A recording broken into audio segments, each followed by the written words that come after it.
bằng dung dịch rơ miệng nhé. Mình sẽ làm slime bằng một nắp hồ.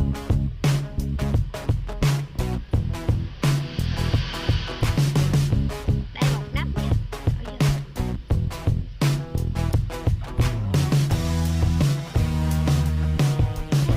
Bạn làm một nắp hồ thì hãy cũng cho một nắp nước luôn nha.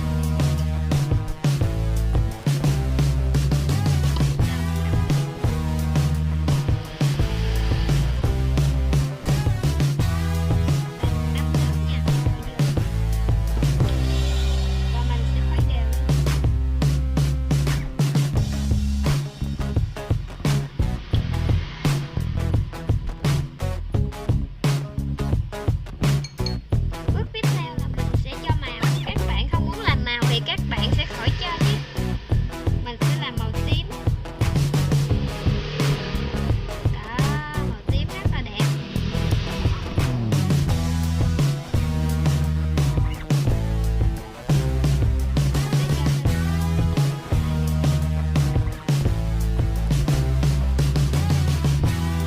Mình làm lợp ha các bạn. Nếu các bạn muốn làm đậm thì các bạn hãy cho nhiều nha.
Các bạn hãy đăng ký vào kênh Yến Nguyễn Channel nhé.